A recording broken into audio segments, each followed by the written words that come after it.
तो हेलो बच्चों, हंस ऑनलाइन क्लास में आप लोगों का स्वागत है। तो मैं परसेंटेज से हम लोग सवाल कर रहे थे, उसका ये नेक्स्ट टॉपिक है। तो चलिए हम लोग कुछ नए और अलग तरीके के सवाल को समझने की कोशिश करते हैं, एकदम बेसिक तरीके से। एक चीज़ और मैं बता देना चाहता हूँ आप लोग को, अगर आप चाहते हो कि आपसे मैथ्स के सवाल बने तो आपको इसको रेगुलर आपको प्रैक्टिस करना है। ऐसा नहीं कि आपको एक दिन गैप करना है, आपको हर दिन मैथ्स को बनाना है। जैसे आप गणित को बनाना छोड़ेंगे आप सारी चीज़ें भूल जाएंगे, इसकी मैं गारंटी दे रहा हूँ। भूलने की पूरी मैं गारंटी दे रहा हूँ। लेकिन अगर आप रोज़ बनाते रहेंगे, क्योंकि मैं ये चीज़ अपने एक्सपीरियंस से बता रहा हूँ, जैसे आप मैथ्स को बनाना छोड़े आप सारी चीज़ें भूल जाओगे। इसलिए आप रेगुलर आप इसको प्रैक्टिस में रखिए। इससे क्या होगा, आप सवाल बहुत ही आसान तरीके से आप बना पाएंगे। तो चलिए, बहुत अच्छा सवाल है, देखिए इसको।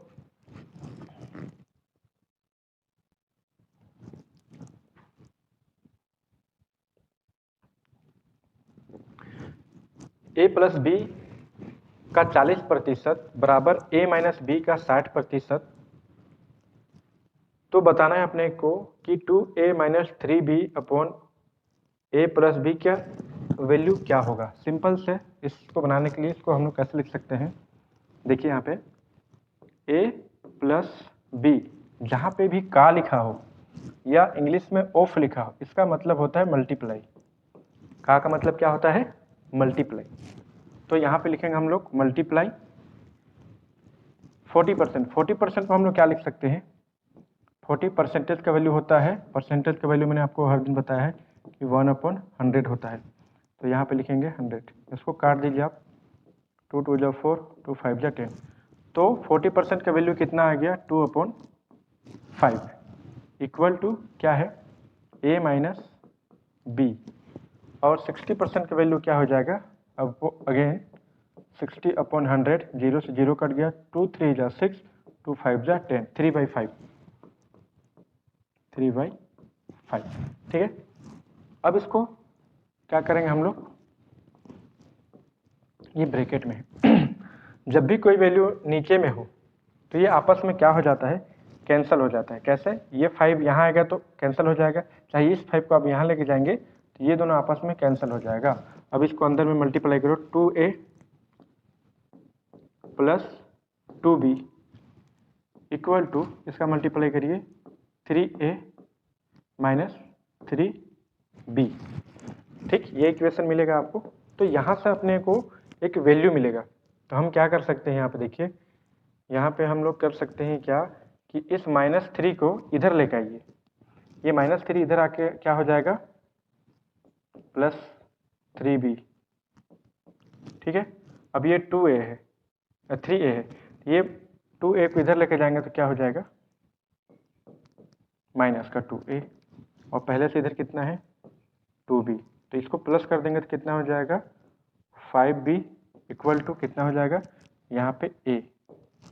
ठीक है, तो यहाँ से या तो a का वैल्यू आप वहाँ रख सकते हो, या तो क्या कर सकते हैं हम लोग, b को यहाँ पे नीचे ले जाओ। तो 5 equal to a upon b, नीचे कुछ नहीं मतलब 1 है। तो a का वैल्यू 5 है और b का वैल्यू 1 है। तो जहाँ जहाँ पे a है वहाँ 5 लिखेंगे और जहाँ b है वहाँ 1 लिखेंगे। तो इक्वेशन को हम लोग बनाने की कोशिश करते हैं। इक्वेशन क्या था, इक्वेशन था यहाँ पे हमारा 2a minus 3b, a plus b, value को रखते जाते हैं यहाँ पे हम लोग। a का वैल्यू कितना है 5 है, तो यहाँ पे कितना हो जाएगा 5 2 जा 10 माइनस 3। b का वैल्यू कितना है 1 है, तो 3 का मल्टीप्लाई 1 से होगा तो ये हो जाएगा 3। नीचे में हो जाएगा कितना 5 प्लस 1। ठीक, तो कितना हो जाएगा, 10 में -3 करेंगे 7/6। ये हमारा आंसर हो जाएगा। ऑप्शन नंबर ए इसका आंसर होगा। आसान है। ठीक है, नेक्स्ट सवाल देखते हैं हम लोग। ये रहा अगला सवाल। अगला सवाल है कि यदि a c से 50% बड़ा हो, 50% बड़ा हो और b c से 25% बड़ा हो, तो ए बी से कितना प्रतिशत बड़ा है। यहाँ पे जब भी इस तरीके के सवाल दिया हो तो इसमें आपको एक चीज़ कॉमन मिलेगा। यहाँ पे देखिए कि एक चीज़ यहाँ पे कॉमन दिख रहा है और वो दिख रहा है सी से बड़ा हो, सी से बड़ा हो। कौन नंबर? ए और बी सी से बड़े हैं। तो हम लोग सिंपल इस क्वेश्चन को बनाने के कई तरीके हो सकते हैं। मैं 2-4 तरीके आपको बताऊंगा। सबसे पहला तरीका क्या है कि यहाँ पे देखिए कि इस तरीके का सवाल लिखिए, ए बी और ये सी, ठीक। तो सबसे पहले हम लोग अगर इसको मान लेते हैं क्या 100, ठीक। तो बोलता है कि सी से 50% बड़ा है कौन? ए। तो अगर ये 100 है तो ये कितना होगा? 150, ठीक। उसी प्रकार बी सी से कितना प्रतिशत बड़ा है? 25%। तो ये अगर सी अगर 100 है तो बी कितना होगा? 125, ठीक है। तो अब देखिए यहाँ पे सवाल अगला क्या पूछा है, बड़ा हो तो बी से कितना बड़ा है ए? बी से कितना बड़ा है ए? 25 बड़ा है। कितना बड़ा है? 25। और इसका प्रतिशत निकालने के क्या करेंगे? नीचे लिखेंगे 125। प्रतिशत निकालने के लिए 100 से गुणा करेंगे, ठीक है। तो 25 से कम 25, 25 25 125, 5 दूनी 10 और 0 के 0, कितना आ गया? 20%। ऑप्शन में कहीं दिख रहा है आपको 20%, ए नंबर में आपको दिख रहा है 20%। ये हो गया मेथड 1 पहला तरीका। इसी को बनाने का दूसरा तरीका मैं बता रहा हूं आपको। ये है दूसरा मेथड। अब देखिए मैंने आपको सिखाया था 50% का मतलब क्या होता है? 1/2। 25% का मतलब क्या होता है? 1/4, ठीक है। तो अगर C से 25% बड़ा है, अगर C 4 है तो B क्या होगा? 5 होगा। क्या बोला मैं? अगर 4C है तो B क्या होगा?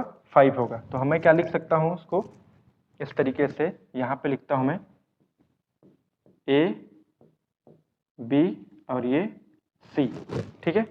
अगर C को मैं बोल रहा हूं क्या है? ये 4 है तो 25% बड़ा है मतलब +1 करेंगे हम लोग इसमें, तो ये हो जाएगा कितना? 5, ठीक है। फिर क्या बोलता है कि C से 50% बड़ा है। C से कितना प्रतिशत बड़ा है? 50% बड़ा है। तो कहने का मतलब ये है कि 4 का 50% क्या होगा? 2 होगा। तो 2 बड़ा है तो ये कितना हो जाएगा? 6 हो जाएगा, ठीक है। तो अब क्या सवाल पूछा था कि जो A है वो B से कितना बड़ा है? मेरे को दिख रहा है यहाँ पे 1 बड़ा है, ठीक है। तो यहाँ पे लिखेंगे कितना प्रतिशत बड़ा है? 1/1 बड़ा है ना, तो 1/5 प्रतिशत निकालने के लिए तो 5 2 जा 10, 0 का 0, यहाँ से भी आ गया कितना? 20%। इस तरीके से भी इस सवाल को आप बना सकते हैं। मैंने 2 तरीके आपको इस सवाल को बनाने का बता दिया, ठीक है। अब हम लोग अगला सवाल देखते हैं। इसको इसी मेथड से आप कई तरीके से सवाल को बना सकते हैं। तो मैंने 2 आसान तरीके से बता दिया आप लोगों को। जैसे कई बार फ्रैक्शन में अगर दिया हो, यहाँ पे जैसे सिंपल 50% दे दिया है, 25% दे दिया है, तो इस तरीके से फ्रैक्शन में अगर दिया हो तो आपको इस तरीके से आप आसान से सवाल को बना सकते हैं। तो चलिए आगे बढ़ते हैं हम लोग। अगला सवाल,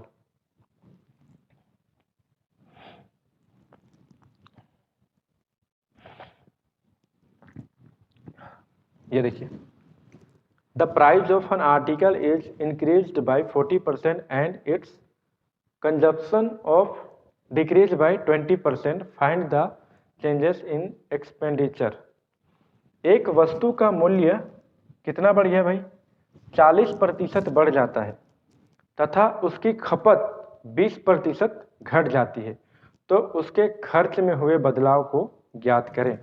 इसमें 2-3 कॉन्सेप्ट आपको समझना पड़ेगा। सबसे पहले है प्राइस, ठीक है। शुरुआत में कितना था, इनिशियल शुरुआत में, है ना,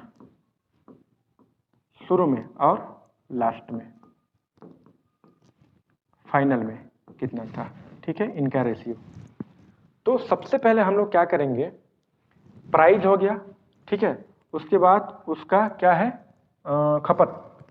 खपत को आप कंजप्शन बोल सकते हैं, खपत, ठीक है। इंग्लिश में इनको कंजम्पशन बोल सकते हैं, तो मैं इसको लिख दे रहा हूं सी, ठीक है। उसके बाद है उसका खर्च, एक्सपेंडिचर, खर्च को मैं लिख दे रहा हूं क्या, ई लिख दे रहा हूं। अब अगली बार हम लोग डायरेक्ट इसको लिखेंगे, प्राइस को पी लिखेंगे, खपत को सी लिखेंगे और खर्च को ई लिखेंगे, ठीक है। अब जैसे कि पता है आपको कि ये 40% है, इसको हम लोग क्या लिख सकते हैं भाई, 2/5 लिख सकते हैं, है ना। जैसे प्रतिशत को हटाएंगे तो क्या लिखेंगे हम लोग, 100, ये 0 ये 0, 2 2 जा 4, 2 5 जा, तो 40% का वैल्यू कितना होता है, 2/5, और एक वैल्यू दिया है 20%, 20% का वैल्यू होता है 1/5, ठीक है।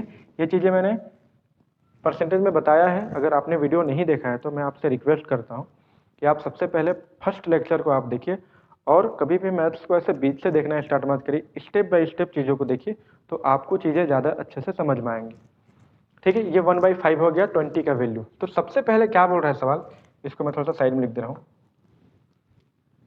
है ना। इसका वैल्यू हो गया 1/5, ठीक है।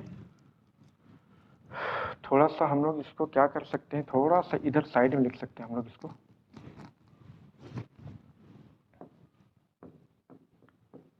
प्राइस, है ना। उसके बाद है प्राइस के बाद क्या दिया है भाई, कंजप्शन सी, और उसका क्या दिया है, एक्सपेंडिचर को मैं लिखता हूँ ई, है ना। ये है हमारा खपत हो जाएगा, खपत, और ये हमारा हो जाएगा क्या, खर्च, ठीक है।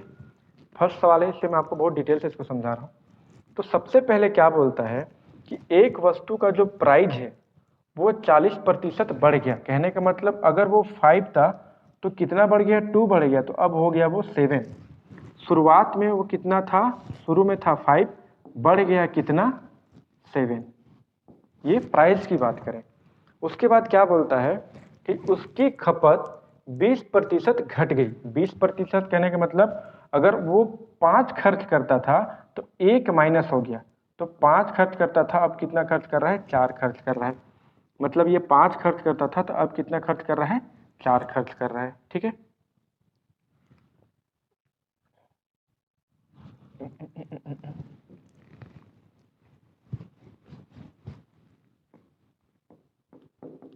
प्राइस, कंजप्शन, और ये हो गया एक्सपेंडिचर, ठीक है, ठीक है। तो अब उसके एक्सपेंडिचर मतलब खर्च में क्या बदला हुआ, खर्च में क्या बदला हुआ, तो क्या करना है, 5 5 जा 25, 7 4 जा 28, कितने का बदलाव हो रहा है यहाँ पे, 25 से कितना बढ़ रहा है, 3 बढ़ रहा है, किस पे, 25 पे, परसेंटेज 100, 25 4 जा 100, तो 4 3 जा 12%। ऑप्शन में कहीं 12% दिख रहा है, हमारा आंसर है ये। सिंपल है, ठीक है। अगला सवाल देखते हैं हम लोग। ये सवाल देखिए आप, यहां पे समझने की कोशिश करिए। यदि चीनी के मूल्य में कितना 16/2/3 बढ़ जाता है तथा उसकी जो खपत है, अब फिर से यहाँ पे लिखेंगे हम लोग पी, प्राइस, उसकी खपत, कंजप्शन, ठीक है, और उसके बाद आखिरी में लिखेंगे हम लोग एक्सपेंडिचर मतलब खर्च। ये है हमारा इनिशियल शुरुआत में, और ये हमारा फाइनल लास्ट में, ठीक है। 16 को इसको चेंज करेंगे तो हम लोग को कितना बन जाएगा, ये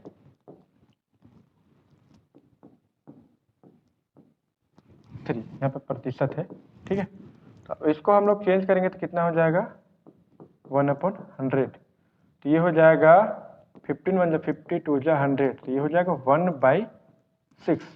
अगर मूल्य बढ़ गया, अगर उसका मूल्य 6 था तो 1 बढ़ जाने से कितना हो गया अब 7। प्राइस की बात करें, स्टार्टिंग में अगर वो 6 था तो अब हो गया कितना 7, मूल्य की बात करें। दूसरा है उसका खपत 1/5, अगर 5 था घट गया तो ये कितना हो गया 4, खपत 5 था तो ये कितना हो गया 4। तो बोलता है कि उसके खर्च में, है ना, ये खर्च में क्या बदलाव हुआ, तो 6 5 जा 6 पंचे 30, 7 चौके 28, कितने का बढ़ोतरी हुआ या घटा, यहाँ पे घट गया -2, किस पे 2 घट गया किस पे 30 पे, तो ये हो जाएगा प्रतिशत हो जाएगा कितना, ये कट गया, ठीक है। तो ये हो जाएगा 20/30। तो इसको मिक्स फ्रैक्शन में कैसे लिखेंगे, 3 6 18 और 2 20/3 प्रतिशत। कहीं ऑप्शन में ऐसा है 3 6 2 बाई, ये वाला ऑप्शन हमारा डी नंबर का आंसर इसमें सही हो रहा है। ठीक, ऐसे ही अगला सवाल देखेंगे हम लोग। अच्छे सवाल लेकर आया हूं मैं आपके लिए, ये रहा इनकम से रिलेटेड सवाल है यहाँ पे कि यदि एक आदमी की प्रति घंटा आमदनी कितना 11 1/9% बढ़ रहा है। 11 मिक्स फ्रैक्शन में इसको सिंपल में चेंज करेंगे, 11 9 9 11 जा 99 और 100/9, प्रतिशत का 1/100, ये कट कर देंगे बचेगा 1/9। अब मैं सब वैल्यू को डायरेक्ट लिखते जाऊंगा, ठीक है। 1/9 हो गया इसका, इसको भी आपको चेंज करना पड़ेगा, ठीक है। तो ये हो जाएगा कितना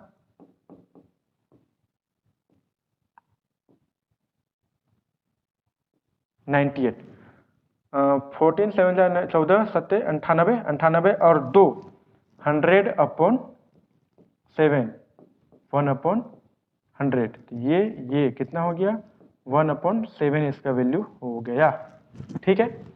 अब समझते हैं बात को कि एक आदमी की प्रति घंटा आमदनी इतना प्रतिशत बढ़ती है। तो सबसे पहले हम लोग लिखेंगे क्या, इनकम इनिशियल, और ये है हमारा फाइनल। इनकम शुरुआत में कितना था, शुरुआत में था 9, बढ़ के कितना हो गया 10, तथा उसके काम करने के घंटा टाइम, जो उसके काम करने का जो घंटा है वो शुरुआत में वो क्या हो रहा है, घंटे कम हो रहा है। तो अगर शुरुआत में अगर 7 घंटा काम करता था वो, तो अब घट के वो 6 घंटा काम कर रहा है। तो उसकी आय में कितने प्रतिशत का बदलाव हुआ,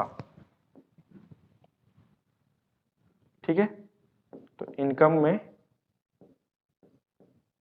में बदलाव पूछा है, तो इसको मल्टीप्लाई कर दो,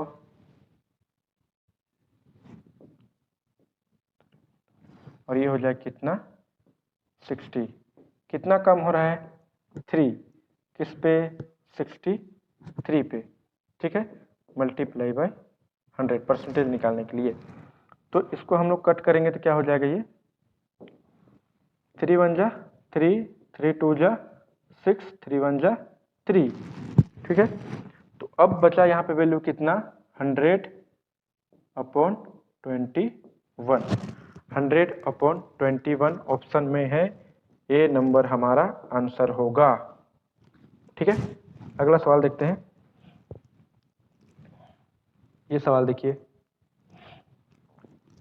यदि एक आदमी की प्रति घंटा, सेम वैसे ही सवाल है, आमदनी है ना, इनकम, ठीक है, इनिशियल और ये हमारा फाइनल 14%, मतलब 14% की वैल्यू मैंने क्या बताया था आपको 2/5, ठीक है, क्या बताया था मैंने 2/5। 2/5 और 16 2/3 का वैल्यू क्या हो जाएगा? 15/3 हो जाएगा ये, मल्टीप्लाई 100, ठीक है। मल्टीप्लाई 100 नहीं होगा, 1/100 होगा ये, 1/100। तो ये हो जाएगा 150/15 52 हो जाएगा, मतलब ये हो जाएगा 1/6 हो जाएगा इसका वैल्यू, ठीक। तो अब सवाल को बनाते हैं। तो यहाँ पे देखिए कि सबसे स्टार्टिंग में क्या बोला था कि एक आदमी की जो आमदनी है वो प्रति घंटा कितना परसेंट बढ़ रहा है? 40% बढ़ रहा है। कहने का मतलब अगर स्टार्टिंग में 5 था तो वो 2 बढ़ गया, 5 था तो अब हो गया कितना? 7। हमेशा क्या करना है आपको? ऊपर वाले को प्लस करना है। ये शुरुआत में हो जाएगा, इतना प्लस होगा तो 7 हो जाएगा। उसके बाद उसकी काम करने के घंटे, working time, WT, working time को मैं क्या लिख रहा हूँ? WT। वर्किंग टाइम में क्या बदलाव हो रहा है? वो कम हो रहा है। अगर ये 6 था तो 1 कम हो रहा है तो कितना हो जाएगा? 5। तो अगर ये 6 है तो ये कितना हो जाएगा? 5। तो अब पूछ रहा है सवाल में, यदि उसकी वर्तमान आय 7,000 हो तो प्रारंभिक आय ज्ञात करें, ठीक। तो इसको बनाने के लिए हम लोग कैसे करेंगे? देखिए 6 5 जा और ये हो गया कितना? 35, ठीक। तो कितने का बढ़ोतरी हो रहा है? 5 का। तो हमसे क्या क्या पूछा है? हमसे ये पूछा है कि उसकी वर्तमान आय कितना है? 7,000। तो शुरुआती आय कितना होगा? ये 35 बन गया 7,000, कितना से मल्टीप्लाई किए? 200 से। तो यहाँ भी मल्टीप्लाई कर देंगे किससे? 200 से। तो कितना हो जाएगा? 6,000। 6,000 ऑप्शन में है कहीं और, तो ये वाला आंसर होगा, ठीक है।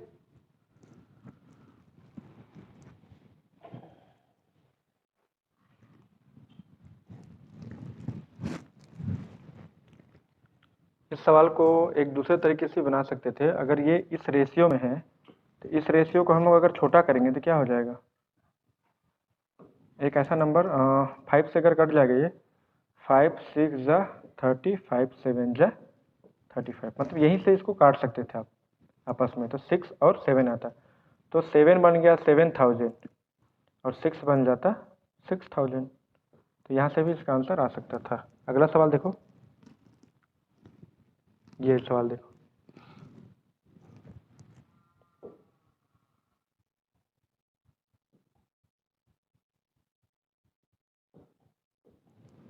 एक आयत की लंबाई, आयत क्या होता है? रेक्टेंगल। रेक्टेंगल कैसा होता है? ये रहा एक रेक्टेंगल, ठीक। इसको बोलते हैं आयत, ठीक। एक आयत की लंबाई 30% से बढ़ जाती है। 30% का मतलब क्या होता है? 30% का वैल्यू होता है, 30% का वैल्यू हो जाएगा 30/100, 0 से 0, 3/10, ठीक। से बढ़ जाती है तथा चौड़ाई 20% घट जाती है। 20% मतलब क्या होता है? 1/5। तो कहने का मतलब ये है कि इतना घट रहा है, मतलब ये 5 से कितना हो जा रहा है? 4, और ये बढ़ रहा है। तो 10 से कितना हो जा रहा है? ये 30, ठीक है। तो समझते हैं हम लोग आयत का क्या पूछा है हमने को? क्षेत्रफल में होने वाले कुल प्रभाव ज्ञात करें, मतलब क्षेत्रफल में होने वाले बदलाव का पूछा है। तो अगर आयत का क्षेत्रफल निकालना है तो इसको बोलेंगे हम लोग लंबाई, और ये हो जाएगा हमारा चौड़ाई, ठीक है। इसको बोलेंगे L, इसको बोलेंगे B। तो एरिया का फॉर्मूला होता है, क्षेत्रफल का फॉर्मूला होता है क्या? लंबाई और गुणित चौड़ाई, L × B। अब सवाल बनेगा हमारा, ठीक है।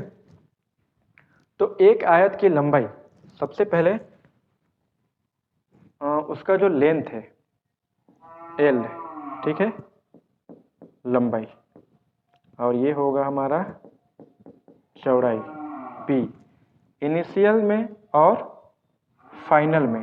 कहने का मतलब है कि शुरुआत में और बाद में क्या क्या बदलाव हो रहा है उसको देखो। तो लंबाई की बात करें तो शुरू में वो था 10 और बदल गया कितना 30, और जो हमारा चौड़ाई था ना वो शुरू में कितना था 5 था तो बदल गया कितना 4। तो ओवरऑल एरिया में क्या बदला हुआ, तो 10 5 जा 50 और 13 4 जा 52, कितने का बदलाव हो रहा है +2 का। 2 बढ़ रहा है किस पे 50 पे। परसेंटेज निकालने के लिए क्या बताया हूँ 100 से मल्टीप्लाई। तो अब इसको कट करें 2 1 जा 2 25 से कट गया तो 25 1 जा 25 25 4 जा 100 4%। ऑप्शन में है कहीं बी नंबर। ठीक है, अगला सवाल देखो 8 नंबर। एक वृत्त की त्रिज्या, अब सबसे पहले वृत्त कहने से क्या होता है, ये है वृत्त, ये उसका सेंटर है। एक वृत्त की त्रिज्या 10% बढ़ने से उसके क्षेत्रफल पर क्या प्रभाव पड़ेगा। तो वृत्त का क्षेत्रफल क्या होता है पाई आर का वर्ग, ये है वृत्त का क्षेत्रफल का सूत्र। तो अब मैं बात करूं यहाँ पे कि त्रिज्या जिसको बोलते हैं क्या रेडियस, रेडियस यहाँ से यहाँ तक और यहाँ से यहाँ तक इसको बोलते हैं रेडियस। यहाँ से यहाँ तक का डिस्टेंस है r, यहाँ से यहाँ तक का डिस्टेंस है r। ठीक है, तो अब ये है हमारा फॉर्मूला। ठीक, तो बोलता है कि जो त्रिज्या है वो 10% बढ़ रहा है। 10% अगर यहाँ से यहाँ बढ़ रहा है तो यहाँ से यहाँ भी बढ़ेगा, है कि नहीं, तो ये भी बढ़ेगा। तो कहने का मतलब ये है कि 2r है ना, तो इसका फॉर्मूला कैसे बनेगा r, पहला r और ये हो गया दूसरा r। कितना बढ़ रहा है 10%। 10% का वैल्यू कितना होता है 1/10। तो अगर शुरुआत में 10 था तो 1 बढ़ गया तो कितना हो जाएगा 11। तो इसको लिखेंगे क्या इनिशियल, शुरुआत में और फाइनल लास्ट में। शुरू में बढ़ता है वो कितना 10 से 11 हो जाता है, तो दूसरा वाला भी इतना ही बढ़ेगा 10 से कितना हो जाएगा 11 हो जाएगा। तो टोटल एरिया में कितना बदला हुआ, एरिया 10 10 जा 100 और 11 1 जा 121, कितना बढ़ रहा है प्लस का 21, किस पे 21 बढ़ा किस पे 100 पे, मल्टीप्लाई 100%, निकालने के लिए 100 से मल्टीप्लाई, ये कैंसिल हो गया, कितना आया हमारा आंसर 21%। ठीक, अगला सवाल, एक घनाभ की लंबाई 40% बढ़ जाती है। 40% क्या हो जा रहे हैं बढ़ जा रहे हैं। अभी मैंने बताया 40% का वैल्यू कितना होता है भाई 2/5, मतलब 5 से कितना बढ़ रहा है वो 2 बढ़ रहा है तो 7 हो जा रहा है। वैसे ही उसकी चौड़ाई 30% बढ़ रहा है, 30% मतलब 3/10, 10 से वो कितना हो जा रहा है 30। ठीक, उसके बाद है उसका जो ऊंचाई है वो कितना बढ़ रहा है 50%। 50% का वैल्यू होता है 1/2 होता है, तो 2 से बढ़ रहा है वो कितना 3 बढ़ रहा है। अब देखिए, अब सवाल बनेगा हमारा, सबसे पहले घनाभ क्या होता है। घनाभ का हम अगर बनाए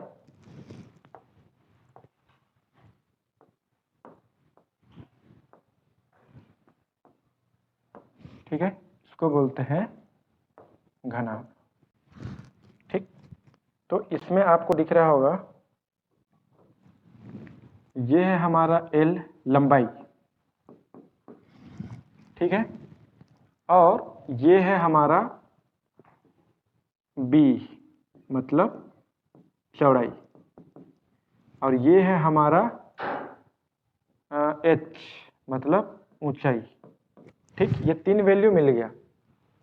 तो इसमें क्या हो रहा है, लंबाई भी बढ़ रहा है 40%, उसका चौड़ाई बढ़ रहा है 30%, और उसका ऊंचाई बढ़ रहा है 50%। तो अब इसको कैसे बनाएंगे, इसका फॉर्मूला बनेगा L B और ये H, ये है हमारा लंबाई, ये है हमारा चौड़ाई और ये है हमारा ऊंचाई। शुरुआत में क्या था और फाइनल, ठीक, शुरुआती इनिशियल और ये है हमारा फाइनल। तो ठीक है, चलिए देखते हैं। शुरुआत में 40% बढ़ा, कहने का मतलब 40% का वैल्यू होता है कितना, बताया मैंने आपको। 40% कहाँ निकाला मैं, हाँ ये है 40%, ये है हमारा 40%। 5 था, बढ़ के हो गया कितना, 7। दूसरा है हमारा चौड़ाई, चौड़ाई कितना था, शुरू में 10 था, बढ़ जाता है तो हो जाता है 13। इसको साइड में लिख देते हैं थोड़ा, ठीक है, 3/10 इसका वैल्यू है। उसके बाद है ऊंचाई, ऊंचाई 2 से बढ़ जाता है कितना, 3। तो ओवरऑल बोलता है इसके आयतन पर क्या प्रभाव पड़ेगा, आयतन पर, वॉल्यूम निकालना है अपने को।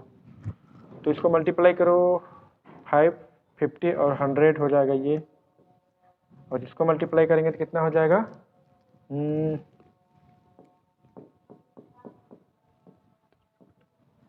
तेरह कम तेरह के 3 बचा 1, और ये हो जाएगा 27, तो 73।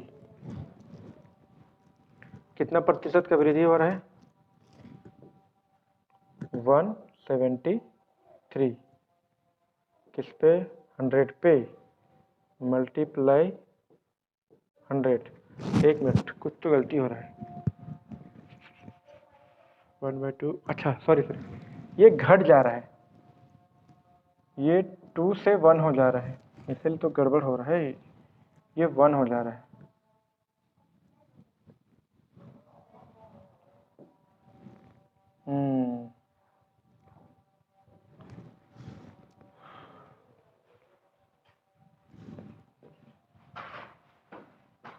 ये 91 होगा, ठीक है। कितना घट रहा है भाई, 100 से 91, तो 9 कम हो रहा है, किस पे, 100 पे, मल्टीप्लाई बाई 100, कट कर दो, कितना प्रतिशत आया, 9%। तो आंसर हमारा क्या होगा, सी नंबर। लास्ट सवाल है, देखिए आज का, अच्छा सवाल है, इसको समझने का